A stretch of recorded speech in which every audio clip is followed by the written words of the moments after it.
بسم الله الرحمن الرحيم وبه نستعين. الحمد لله رب العالمين، والصلاة والسلام على رسوله الأمين وعلى آله وأصحابه أجمعين.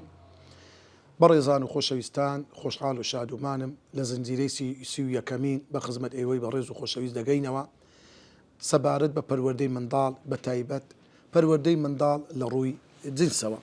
بابەتێکی زۆر گرنگە، بابەتێکی فقهیە کە لە کتێبە فقهیەکان زۆر بە وردی باس کراوە کە بەداخەوە بۆیە ئەمە تیشتی دەخەمە سەر بە وردی باسی دەکەم لەبەرەوەی ڕەنگە داک و بابانێکی زۆر یان ئەوانەی کە پەروەردەی منداڵ دەکەن لەو لایەنەوە ڕەنگە هەیە لە بە شەرمبی، هەیە لەبەر یان مەسەرەن بۆ خۆی شارەزاییەکی وای لێ دەبی منداڵەکان لی بێبەشن.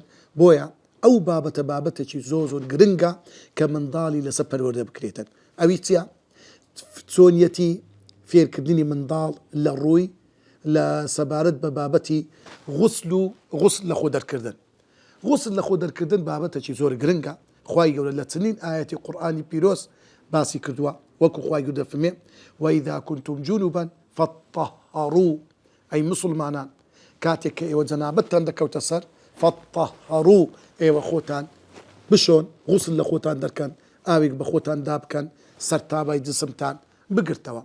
لۆیە بابەتی غوسل زۆر بابەتێکی گرنگە. پێویستە دایک و باوک ئەوانەی کاری پەروەردە دەکەن منداڵەکان بە تایبەت کە گەیشتە تەمەنی ئەوەی کە خۆ دەناسن لە تەمەنی 13 ساڵ 14 ساڵ 15 ساڵ منداڵەکان فێر بکرێن غوسل کو واجب دەبی، ئەو شتانی غوسل واجب دەکەن، چۆن غوسل لە خۆ دەردەکرێت، ئەو بابەتانە ڕۆم بکەنەوە لە بۆ منداڵەکان. بەڕێزان، نەزانینی هەندێک بابەت کارەساتە. مەسائیلی غوسل پەیوەندی بە چه هەیە؟ پەیوەندی بە عیبادەت و خواپەرستی خوای گەورە هەیە سوبحانەهو وتەعالا. لۆیە ئەگەر سەیر بکەی بەڕێزان، کاتێک ئەگەر خوا نەخواسە منداڵێک جەنابەتی کەتە سەرێ، نەیزانی چییە جەنابەت، نەیزانی غوسلەکەی لە خۆی دەرکات، یان زانی و بە هەڵە لە خۆی دەرکرد تاو غوسلەکەی لێ دەردەچوو، دەزانی نوێژەکانی قبول نابی، ناتوانی قورئانیش بخوێنی، چونکە بەبێ لەسەر لەشی جەنابەت دروست نییە بستیە مزگەفتەیە نابی قورئانی بخوێنی. زۆر بابەت هەیە بەڕاستی زۆر گرنگە. ئینسان یعنی پەیوەندی بە دین هەیە کاکە. لۆیە شارەزابوون لە غوسل بابەتێکی زۆر گرنگە. یەک شتی عەجایبتان لۆ دەجێڕمەوە کە بەڕاستی ئینسان یعنی نازانی، یعنی نە پێ بکەنی نە بگریێ. کارەساتێک نە وڵاتی مسلمانان یعنی شتێکی ئاوا ڕووبدا، وەڵڵاهی کارەساتە. مامۆستایەکی زۆر بەڕێز هەیە، ڕەنگە ئەگەر ناوی بینم هەمووتان بیناسن، مامۆستایەکی ناودار و برین بەناوبانگە، هەمووتان ئاشنان پێی، خوای گەورە شیفای بدا. و ئەو مامۆستا بەڕێزە گوت ڕۆژێک نوێژی عەسرێم کرد لە مزگەفتی هاتمە دەرێ لە پاش نوێژێ، کابرایەک هات سایق تەکسی بوو دەرێ ئەختیار بوو، گوتی مامۆستا پرسیارێکم هەیە. گوتم فەرموو. گوتی مامۆستا ئەوێ ڕۆژێ لە دیار تەلەڤیزۆنی دانیشتم، مامۆستایەک وتاری دەدا باسی غوسلی دەکرد، دەیگۆ ئەگەر پیا و لەگەر خێزانی کۆبتەوە سەرجەیی بکە دەبی بچی خۆی بشوە. توخواشتی وا هەیە کو دەبیشتی وا هەبی؟ ئەمیش زۆر تەعەجوبم کرد. گوتم کاکە ئەتوو لۆدی هەتا ئێستا، گوتم عومرت چەندە؟ گوتی وەڵڵی 59 ساڵم. 59 ساڵ زانی بەتەمەنە، ئەختیار بوو لێ پرسیارم لێ کرد. گوتی وەڵڵا عومرم 59 ساڵە. گوتم لۆ هەتا ئێستا تو چت کردیە لەو کاتێک کە لەگە خێزانت کۆبیەوە سەرجەییتان کردیە؟ گوتی وەڵڵاهی بەس چوویمە عیب نەبیدامینی خۆم ئاوەکەم پێدا کردیە و تاو خۆم نەشوشتیە. یعنی گوتم ئەتوو ئەو تەمەنە دوور و درێژە هەتا ئێستا ئەوات گوتی هەرێ وەڵڵا لۆ کاکە دەبی خۆت بشۆی.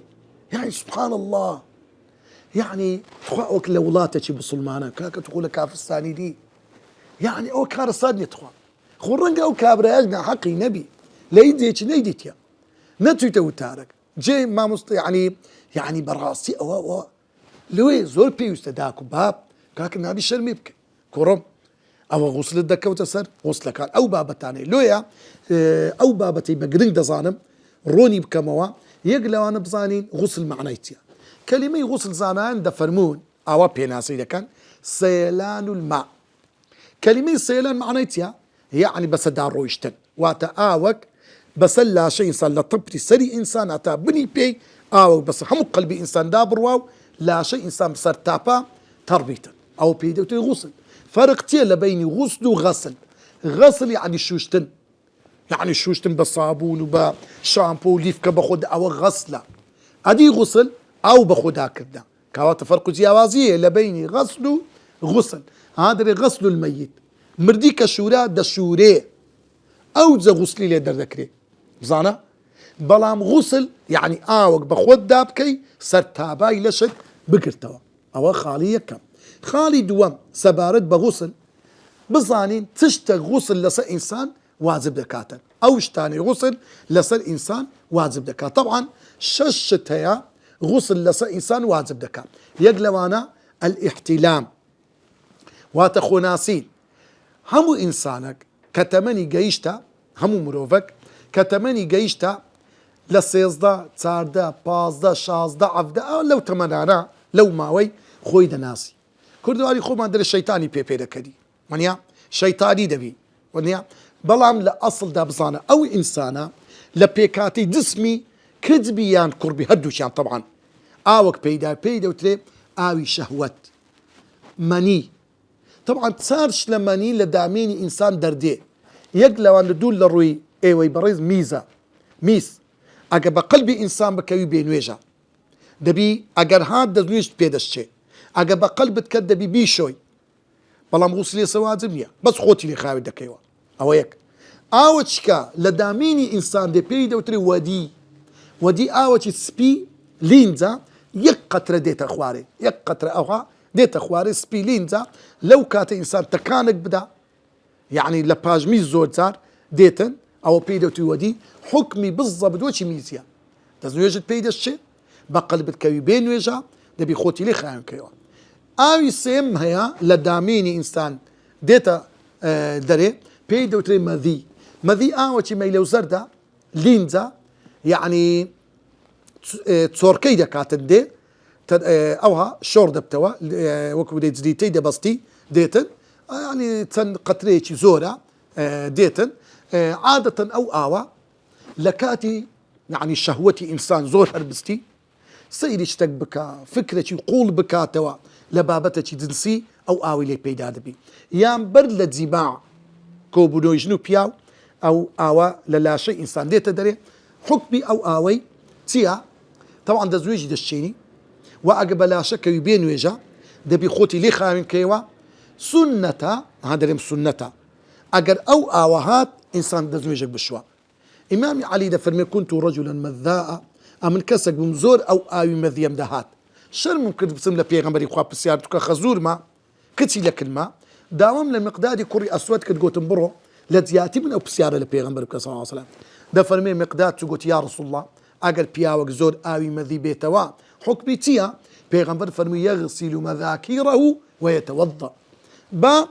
دامينو او شويناني كاوكي بيدكوي مثلا رانيتي قلبيتي او شويناني او اوي بيدكوي اوي مذي بشوا واتشد زويجك بشوا عاتا او لكاتي او بري شهوة برزيدية لو كذا زويجك يشوش شهوتك شي دادا برشيتوا تسارمين اوي كما بس ايمي باسي لكي اوي منية اوي شهوة مني اوكا بيتا بتوجم ديتن يعني بتكان او تنزان بتكان ديتن واو اوا عادة لتمني سيزدو تسادو باز الصالي كإنسان بيكاتي دسبي دروزبو بلوغي دبيتن يعني بيكاتي دروز دبيتن او اوج للشي دروز دبيتن او اوا اجا تربي بوني وشي بوني هوير اگر وشك بيتوا وشي سبيني هيلكا بون صار دشي او هاي هي طبعا او اوا لينزا بدين اي شهوتها ديتوا عادة او اوا كديتا وكو ديتوا زود زاري واهيا انسان نستيا لدوي خونك دبينيتن يا ببي خون زارويا هذا سيتا بشاده كاتن قلبي تربوه ديارة طبعا او اوا زورا كدي يعني رقا ما كتشي اوندا يعني اوندا قلبي بيتر دبيتن او اوا خاوينا يعني لسراي مسبي امام الشافعي اجب قلبي شدوه بيتن نيجي بيبكي دروستا اصلي خلقي انسانش باكا او اوش دفرمي باكا او اوي شهوة مني لكاتي احتلام لانه سن زوزار اگر انسان بەدەستی خۆشی بیهینتەوە کەەوە حەرامە نابی ئینسان بەدەستی خۆی ئەو ئاوەی بینتەوە چکە دروست نییە باش نییە خراپە هەم لە ڕووی شەرعی هەم لە ڕووی تەندروستیەوەش خراپە. یەکەشت لە هۆکارەکان جیماع کۆبوونەوەی ژن و پیاو ئەگەر ژن و پیاو بەیەک گەیشتن ئەو ئاوەیان هاتەوە غوسلیان لەسەر فەرز و واجب دەبی هەم لەسەر ژنەکەم لەسەر پیاوەکان. طبعاً احتیلام خۆناسین هاتنەوەی ئاوی شاوەت کوڕ و کچ هەردووچێنە ئەو حالەتەیان دەبی وەکو ئافرەتێک هات پرسیاری لە پێغەمبەر کرد فەرمی یا ڕەسوڵ الله ئەگەر ئافرەتێک احتیلامی بی خۆی دەشوە پێغەمبەر فەرمی بەڵێ فەرمووی ئایا ئافرەتش احتیلامی دەبی فەرمووی بڵێ ئینەمە النیساء شەقائق الرجال پیاو لەگە ئافرەتان هاوشێوەی یەکترن هیچ فەرقیان نییە کوڕ لە تەمەنێک ئاوی شەهوەتی دەبی کچیش بە هەمان شێوە ئەو ئاوەی هەیە احتیلامی دەبی خەون دەبینی یعنی ئەو حالەتەی دەبی ئاوی شەهوەتی لۆ دروست دەبیتن. ئەو ئاوی شەهوەتە ئەگەر هاتەوە غوسل لەسەر ئینسان فەرز و واجب دەبیتن. یەکەشتر لەو شتانە جودبوونی ژن و پیاو. طبعاً جودبوونی ژن و پیاو ئەگەر ژن و پیاوەک بە تەواوەتی ئامیریان بەیەکتر گەیشت و کەوتە دوخولێکی تەواو گەیشتنە ناو برین ئامیرەکە گەیشتنە ناو یەکتر ئەگەر ئاوی شەهوەتیش نێتەوە غوسلەکە فەرز و واجب دەبی. بەڵام ئەگەر ژن و پیاوەک بەر لەوەی بەیەکتر بگەن ئاوی شەهوەتیان هاتەوە دیسان غوسل لەسەریان فەرز و واجب دەبی. ئەوە پێغەمبەر دەفەرمێ ئیذا جەلەسە بەینە شوعەبیها الأربع ئەگەر پیاوێک لە بەرامبەر هەت چار پەلی ئافرەتەکەی خۆی دانی ثم جەهەدەها ئینجا تەکانێکی داخۆی لەوەی کەوا پێغەمبەر دەفەرمێ غوسلی سەفەر عنی هەوڵی دامێنی خۆی خستە ناو دامێنی خێزانەکەی غوسلی سەفەرز و واجب دەبیتن و ئین لەم یەنزیل بە ئاوی شەهوەتیشیان نێتەوە. یەکەشتر لەو شتانەی کەوا غوسل لەسەر ئینسان فەرز و واجب دەبی مردنە. ئەو سێشتا احتیلام جودبوونی ژن و پیاو لەگە مردن ژن و پیاو تێدا هاوبەشن یعنی کچ کوڕ احتیلامی بی یان پیا و ژن ئاوی شەهوەتیان بێتەوە غوسلیان سەر فەرز و واجب دەبێت. جیماع کۆبوونەوەی ژن و پیاو ئەگە هەردووچیان ئاویان هاتەوە یان جیماعیان لە دوخولیان بێکتر کرد غوسل لەسەر پیاوەکە و لەسەر ژنەکە فەرز و واجب دەبیتن. ئەو جارە ژنێک بمری پیاوەک بمری کچێک بمری کوڕێک بمری فەرز و واجب بە غوسلیان لێ دەربکرێتن. ئەگەر ئەو کەسە لە ناو حەمامێش مردبی تازەت خۆی شوشتیا هەدەبی غوسلی دەربکرێ لە پاش مردنی. یەکەشتر لەو شتانەی کەوا سێ شتەیە تایبەتە بە ئافرەتان. یەک لەوانە حەیز هەر ئافرەتێک کە گەیشتە تەمەنێک لە تەمەنی 13 ساڵ 14 ساڵ 15 ساڵ ڕەحمی پێدەگا کە ڕەحمی پێگەیشت چی سەخینەک لە ناو ڕەحمی ئەو هەڵدەواستێ ئەو چی سەخینە ئەگەر ئەو کچە مێردی بکە تۆی پیاوەکە لەگە تۆی ئافرەتەکە یەک دەگری دەستنا ئەو ڕەحمە بەو وێڵاشە بەو چی سەخینە وەدەنووسێ ئەو چی سەخینە دەبتە خۆراکی ئەو منداڵی دەبتە خۆراکی ئەو منداڵی. بەڵام ئەگە کچە مێردی نەکردیا ئەو چی سەخینە گەورە دەبی هەموو 28 ڕۆژ جارێک مانجێ جارێک دەتەقی لە ماوەی شەو ڕۆژەک یان لە ماوەی 4-5 ڕۆژ یان لە ماوەی هەفتەیە کە زۆربەی زۆری وایە هەتا 15 ڕۆژی جاروێ دەخاینتن ئەو خینە بڕدێتە خوارێ ئەو ئافرەتە دەکەوتە بێ نوێژی ئەو پێی دەوترە حەیز. هەر کاتێک ئافرەت کەتە بێ حەیز ئەوە دەبی واز لە نوێژە بینی بە ڕۆژی نابی نوێژەکان قەزا ناکاتەوە بەڵام ڕۆژێکی قەزا دەکاتەوە. کەینێ لەو خینە خاوێن بەوە غوسلی لەسەر فەرز و واجب دەبیتن. ئەوی تریان نیفاس چیە؟ ئەو ئافرەتێکەوە منداڵی دەبی دوای منداڵ بوون بۆ ماوەیە خینی دەبینی ئەو ئافرەتە خینی دەبینی جار وەیە خینبینینەکە یەک لەحزەیە منداڵەکەی بوو چەند چرکە پشکە خینێکی دەبینی دەڕوە هەندێک جاروێ شەو ڕۆژەکە هەندێک جاروەیە ئافرەتە تا 40 ڕۆژ کە زۆربەی زۆری ئافرەتان وایە ناری لە کوردواری کە ئافرەتە منداڵی دەبی دەڵێن چلەی چوو. ئەو چلەیەتیە کاتی بێنوێژی ئەو ئافرەتەیە هەتا 40 ڕۆژ ئەو ئافرەتە نابی نوێژێ بکە نابی بە ڕۆژی بی کە بەر نوێژەکان قەزا ناکاتەوە بەڵام ڕۆژێکی قەزا دەکاتەوە. ئەوە یەک لە شتە کە پاک بووە لەسەری فەرز و واجبە خۆی بشوە هیچ شتێکی لێ حەلال نابێتە خۆی نەشوە. سێمیشت کە تایبەتە بە ئافرەتان منداڵ بوونە. هەر ئافرەتێک منداڵی بوو ئەگەر هیچ خینیش نەبینی دەبی خۆی بشوە ئەوجا غوسل لە خۆی دەربکە ئەوجا عیبادەکانی لە بۆی دروست دەبیتن. ئەوە دەربارەی ئەو شتانەی کە غوسل لەسەر ئینسان فەرز و واجب دەکات. شەشت بوو، یەک لەوانە گوتمان ئیحتیلام، دووەم گوتمان جیماع کۆبوونەوەی ژن و پیاو، سێم گوتمان مردن کەوا هەر سێکیان ژن و پیاو تێیدا مشتەڕەکن، چارەم سووری مانگانە، پێنجەم کە تایبەتە بە ئافرەتان خوێنی دوای منداڵ بوون، شەشەمین منداڵ بوونە. فەرزەکانی غوسل طبعا غوسل دوو ڕوکنی هەیە، ئەو کە دەیان ڕوکن یعنی فەرز و واجبە، نابی ئەو دووشتا لە کاتی غوسلدا ئەو کەسی غوسل لە خۆی دەکات تێیدا نەبی. یەک لەوانە چیە؟ نیەت. پێغەمبەری خوا دەفەرموێ صلی الله عليه وسلم ئینەما الأعمال بالنیات، هەموو کار و کردەوەیەک دەبی نیەتی تایبەت بە خۆی هەبیتن. نیەتیش ئەوە نییە بە زوبان برێ کە ئەتو چی حەمامی لۆ دەچی حەمامی غوسل لە خۆ دەرکەی تاو بە زمان نەژرێت دروستە لۆیە ئاوەکی جوان بە خۆدە نیەتەکەت ئەوە میمە. ڕوکنی دووەمی غوسل کە فەرزە ئیصال الماء إلى جميع الشعر والبشرة، ئاو دەبی بگاتە هەموو مووەکان تەڕبی و هەموو پیستەی ئینسان لە تەوقی سەریەتا بنی پێی تەڕبی. یعنی دەبی ئەو ئاوە بزوانی پیستەی ئەو هەدەست پێدابینی ڕیشی سمێری بنهەنگری هەموو قەلبی تەڕبیتن بە جوانی. یعنی زۆر جاریوە کابرا ئارەقەکی زۆری کردیان قەلبی چەورە خۆی دەداتە بەر ڕەشاشەکە، هەندێک جێی تەڕنابی ئاوەکە یان هەیە قەلبی زۆر بمووە لە بمووەکان ئاوەکە ناسە سەر پیستەکەی، دەبی ئاگداربی زۆر بە جوان دەبی ئاوا دەست بە قەلبی خۆی دابینی حتا بە تەواوی تەڕبی. ئەوە کە لەنی پەنجەکان ئەو شوێنە خوار و خێچانی بنهەنگری مەسەلەن ناوڕانی بە تەواوی ئاو بگاتە هەموو شوێنێکی ئەو ئینسانە. ئەوە فەرزەکانی غوسل بوو کە دووشتا. یەکەم نیەت، دووەم گەیشتنی ئاو بە هەموو ئەندامەکانی لەش لە تەوقی سەرێتا بنی پێی. ئەدی سونەتەکانی غوسل یەک لەوانە بسم الله کردن بەر لەوەی غوسلەکە بکە، ئەوە یەک. دووەم دەستنوێژێک بشوە، سونەتە دەستنوێژێک دەشوە جوان دەستی نیەتی دەینی بز دەستنوێژەکە دەموچاوی دەشوە قۆڵی هەتا هەنیشتی ئەو جا قۆڵی چەپەی مەسڵی سەری و بەو شێوەیە. سێمی شت التەیەمون وا سونەتە چ بکە؟ لای ڕاستە ئەو جا لای چەپە، یعنی سەری شوی جوان ئەو جا لای ڕاستە ئەوها بنهەنگری و هەتا خۆی ئەو جارە دەستە لای چەپە ئاوەکە بەخۆی دادەکاتن. یەک لەوانەی تر التەدلیک سونەتە ئاوا دەست بە قەلبی دابینی هەتا ئاوەکە بگاتە هەموو لاشەی.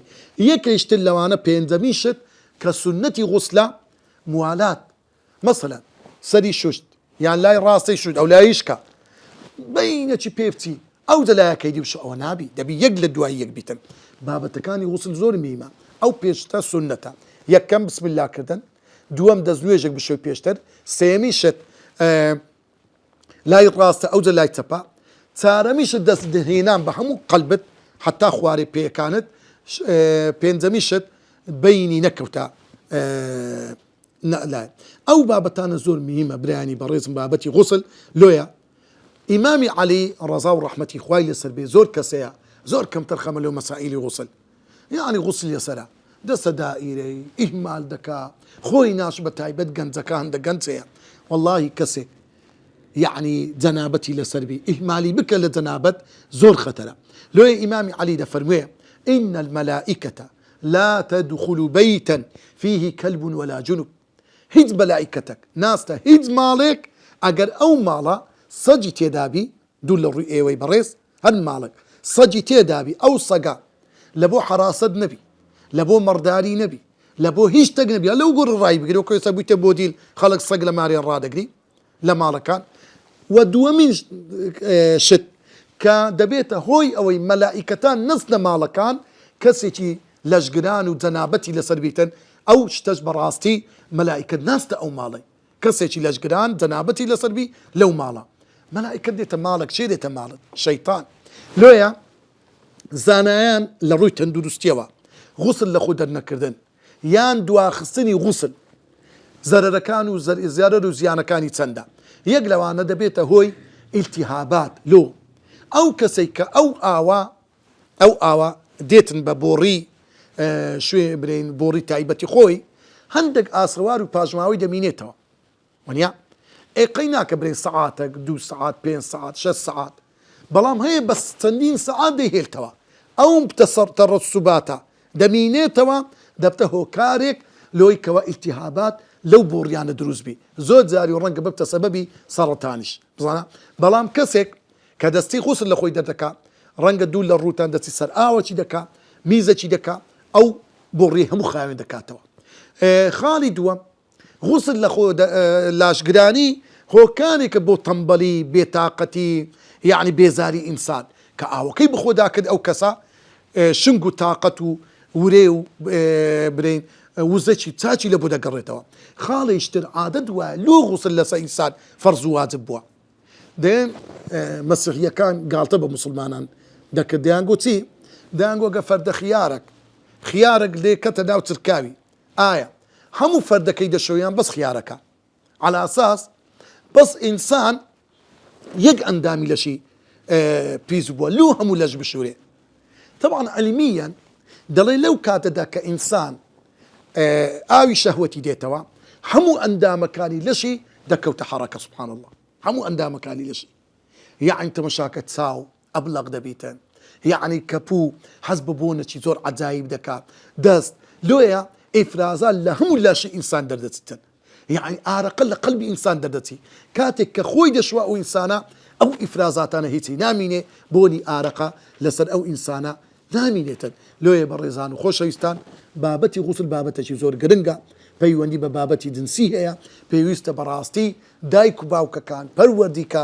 ئەوانەی کاری پەروەردە دەکەن زۆر گرنگی بەو خاڵە بدەن منداڵەکان لێ کچ و کوڕەکانمانی لەسەر پەروەردە بکەیت کە بەو شێوەیە کچەکەم دایکەکان ئاگاداری کچەکەیان بکەنەوە زۆر جاری وایە کت چوتە قوتابخانە لە ئاعدادی بووە حاڵەتی وای بەسەر هاتیە تووشی سووری مانگانە بووە ئەو کتە بەستە زمانە لە جێی خۆی قەلبی هەموو پیس بووە یان لە شوێنێک بەسەرەن لە شوێنێکی گشتی لە میێوانداریەک یان لە بەرچاوی براو بابەکانی وانیا هەموو قەلبی بەخیم بووە زۆر ناخۆش دایکی عاقڵ ژیر تێگەیشتی دەبی کە زانی تەمەنی کچەکەی نێزیک بوویتەوە طبعا ئەوە دەوری هەیە مەسەرەن دایک پلک ئەوانەی کە کەسە گەورەکان دەزان لە چ تەمەنێک دەکەونە ئەو حالەتە ئاگاداری کچەکەی بکات و کچی خۆم ئاگدار بە حالەتێکی وات بەسەدێ شپرزەمە بە مەترسێ ئەوە ژانە زگەکە بەسرت دادێ لۆیە لەو حالەتەدا ئینسان کە لە حەیز خاوێن بەوە خوای گەورە دەفەرمێ يسألونك عن المحيض قل هو أذى فاعتزلوا النساء في المحيض إنت خوای گەورە دەفەرمێ ولا تقربوهن حتى يطهرن فإذا تطهرن کاتی ئافرەتەکان تەواو پاک بوونەوە بەوەی کە غوسلیشیان لە خۆیان دەرکرد ئەوجا دروست دەبنی عنی کەواتە غوسل فەرز غوسلکردن لە دوای حەیز ئەو ئەمری خوایە سبحانه وتعالى دەبی خۆیان بشۆن ئەوجا نوێژ و عیباتەکانیان لە بۆ دروست دەبیتن دایکان دەبی کچەکانیان ئاگادار بکەنەوە بەر لەوەی کەوا خۆیان تون بکەن لەو حالەتەنە نەکو حالەتەکیان بەس بێ لە ناو کۆمەلگا لە شوێنێکی گشتی ئەو کچە تووشی ئیحرازی و ناخۆشی ببیتن دەپارڕین و لە خوای گەورە عیبادەت و تاعەتمان لێ قبول بکە خوای گەورە منداڵەکانمان ساڵح بکە خوای گەورە ئێمەش بکە بە دایک و باوکی چاک خەمخۆر لە بۆ منداڵەکانمان وصلى الله على سيدنا محمد وعلى آله وصحبه أجمعين